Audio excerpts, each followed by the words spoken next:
लालची चूहा। एक बार की बात है, एक खेत में एक लालची चूहा रहता था।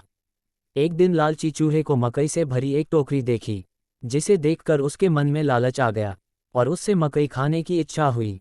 इसलिए वो टोकरी पर चढ़ गया और वह मकई खाने लगा जब तक उसका खाली पेट भर नहीं जाता। मक्का खाकर चूहा बहुत खुश हुआ। अब उसका पेट भर चुका था, तो वह टोकरी से बाहर आना चाहता था। उसने छोटे छेद के माध्यम से बाहर आने की कोशिश की, लेकिन वह सफल नहीं हुआ क्योंकि उसका पेट भरा हुआ था। फिर उसने कई कई बार कोशिश की, लेकिन इसका कोई फायदा नहीं हुआ और अंत में चूहा रोने लगा। एक खरगोश पास से गुजर रहा था। इसने चूहे का रोना सुना और पूछा, तुम रो क्यों रहे हो मेरे दोस्त? चूहे ने समझाया, मैंने इस टोकरी में एक छोटा सा छेद बनाया और टोकरी में मकई खाने के लिए अंदर आ गया और अब मैं उस छेद से नहीं निकल पा रहा हूँ। तब खरगोश ने कहा, यह इसलिए है क्योंकि तुमने बहुत खाया। अपने पेट के सिकुड़ने तक प्रतीक्षा करें। खरगोश हंसा और चला गया। चूहा टोकरी में सो गया। अगली सुबह उसका पेट सिकुड़ गया था, लेकिन उसे फिर से भूख लग गई थी। फिर वह कुछ और मकई खाना चाहता था।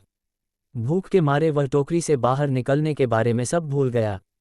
इसलिए उसने मक्का खाया और उसका पेट फिर से बड़ा हो गया। भरपेट खाने के बाद चूहे को याद आया कि उसे बचना है, जिसके लिए उसे टोकरी से बाहर निकलना है, लेकिन पेट फूल जाने से फिर से वह बाहर नहीं जा सकता था। तो उसने सोचा, ओह, अब मैं कल बाहर जाऊंगा। फिर कुछ समय बाद वहां से एक बिल्ली गुजरी, जिसे चूहे की सुगंध से वही रुक गई और चूहे को मौका देखकर मार डाला और उस चूहे को खा लिया। और इस प्रकार अत्यधिक लालच के चलते चूहा उस टोकरी से बाहर भी नहीं निकल पाया और अपनी जान भी गंवा बैठा। कहानी से शिक्षा, लालची होना हमारा स्वाभाविक प्रकृति हो सकती है, लेकिन कभी भी हमें लालच नहीं करना चाहिए, क्योंकि लालच हमेशा बुरी स्थिति ही लाती है, जो कि खुद के लिए मुसीबत का कारण बन जाता है। इसलिए जैसा कि कहा भी गया है, लालच करना पाप है।